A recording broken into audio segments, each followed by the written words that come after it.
All right, the end of the course. So let's just reflect on everything we've learned over the last 11 weeks that we've been doing this course. So to start with, we got acquainted with the course, had a look at the workflow, had a look at RStudio Cloud and some other basic things. We even did our first ever visualization week 1. And then we built upon that in week 2. We did some more data visualization.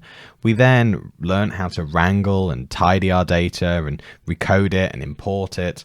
And then we learned how to use all the stuff that we'd been learning, such as the data visualization and the wrangling and tidy, in order to communicate results effectively and clearly to others. We then learned how to get our own data from web scraping and a little bit more about programming, the more fundamental element of R.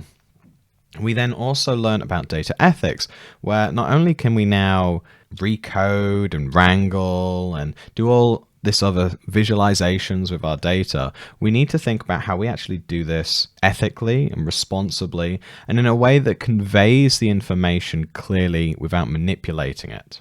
We then looked at the last few weeks on data modeling. So we were doing linear and non-linear models, and we also had a look at logistic regression. So what if the output or outcome variable is categorical, as well as what happens if it's continuous. We used a linear regression.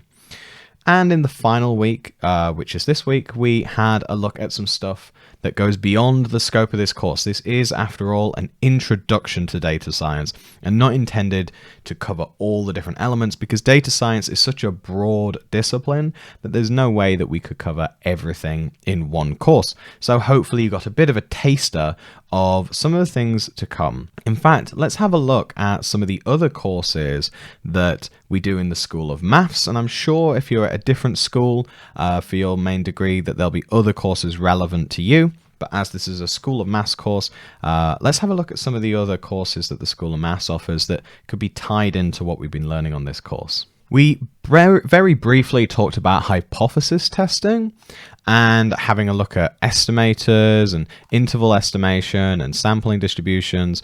We've covered regression. We didn't go into ANOVA, and we didn't really go into things like p-values and stuff. So the year 2 statistics course will be covering a lot of these areas that we skipped over in this introduction. It'll be a great way of having a more formal view of some of the statistical techniques that we touched on towards the latter half of this course. Statistical computing, which is a year 3 undergraduate course, will examine R again as a computing language and kind of working on some of the more computing aspects of the course. So some of the stuff that you might remember from the web scraping week is a more formal way of writing functions and scripts and using it as a programming language and looking at it in that way, rather than in this course where we did obviously touch on a lot of the programming elements, but there's much more to learn in that area. And so statistical computing is another great way of having a look at how we can develop statistical models using the computing power of R and looking at it much more as a programming language as well, and in a more deep way.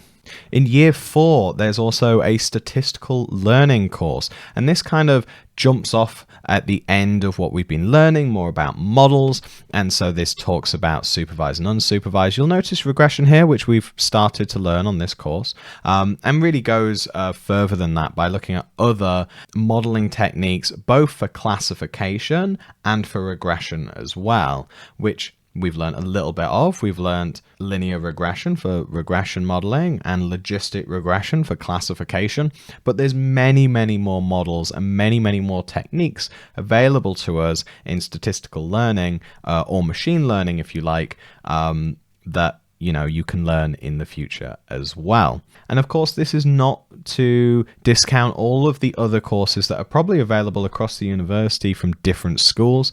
Of course, as I said before, this is a School of Maths course, so we know a little bit more about what's on offer in the School of Maths, but I'm sure there are a lot of courses that are relevant. For example, in computing, there will definitely be machine learning courses and other courses that look at programming, which you're going to be able to use the stuff that you've learned in this course to help you on that. Not to mention the fact that knowing one programming language really helps you to understand other programming languages too. This might not have been your first programming language that you've learned.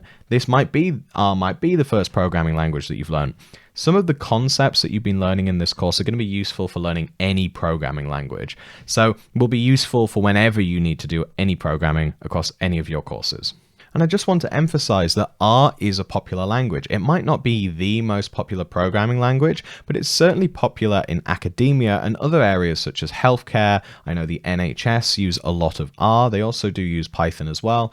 Government, consulting, insurance. I mean, this is pretty old. This was back in 2017. So the data is probably a bit outdated by now. This is looking at Stack Overflow questions. I'm sure this has gone up in more recent years. Obviously, Python is very popular as well, but R certainly in statistical communities have a better set of modeling packages for certain types of modeling. I'm thinking particularly LMER. LMER is a package for linear modeling that is a really advanced suite of packages that have been around for a while that really gives R an advantage over Python with that sort of modeling. Python's pretty good for some of the machine learning libraries and deep learning libraries as well, but don't discount R for that area too. So certainly for statistics, R is a very dominant language and a very useful language to know when you're thinking about modeling and data science in general. So hopefully you have appreciated how useful, especially some of the stuff like the tidyverse, which is a relatively new element of R, can really help your data science workflow when you're working with data and working with models.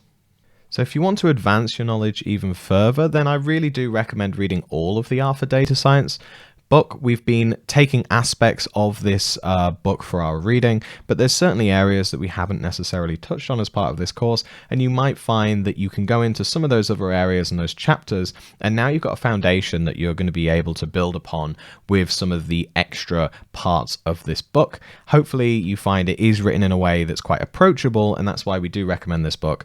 Also, it's free online. You can find it through the links that we've been posting for the readings as well. What could be considered as a follow-up to this course is also by Hadley Wickham. It's called Advanced R, and that's going to take some of the stuff that you've been learning in this course and push it even further. You learn a little bit more of depth about the R language, how it works as a computing language, and you're going to be able to write much better code if you follow this book as well. In fact, this Advanced R book would be very useful in not only an undergraduate level, but also a master's and even a PhD level when you're trying to figure out how R works and how you can use it and how you can make use of some of the powerful methods available to it.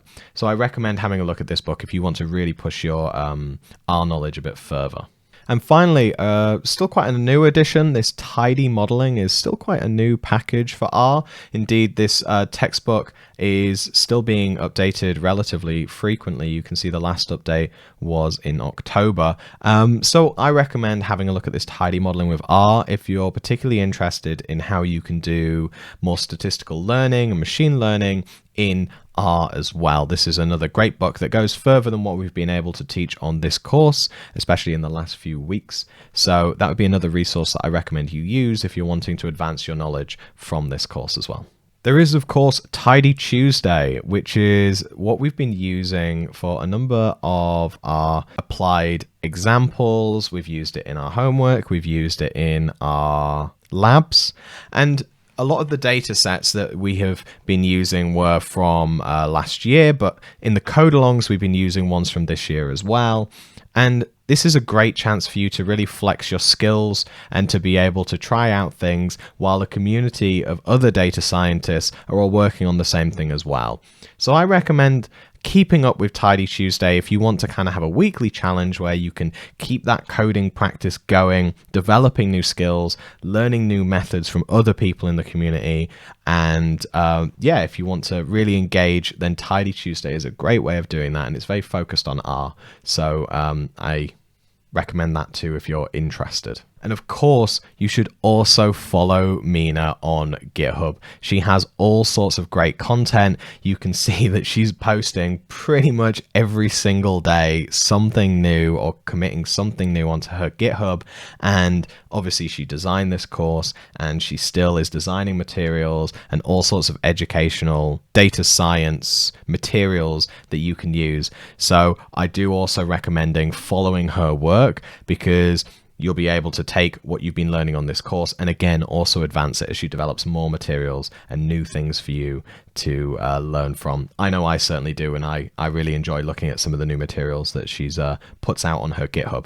Okay, so that about wraps it up. I hope you've enjoyed the course. Obviously, this isn't goodbye. We will do another goodbye message later on, because we still have some deadlines. We've got the projects, we've got homework, we've got quizzes. Me and Alex are still going to be around during December, and you'll still have contact with us. So we'll probably do one last video to say goodbye. But as far as the videos posted on the website, this is going to be the last one. We'll probably post the last one in an announcement to your email inbox. So thank you very much. I hope you enjoy the rest of the course. I hope you've enjoyed the course as we've done it over the last 11 weeks. I guess I hope you found it enjoyable. And me and Alex have certainly enjoyed working with you all and to be able to help you on this journey. Thank you very much.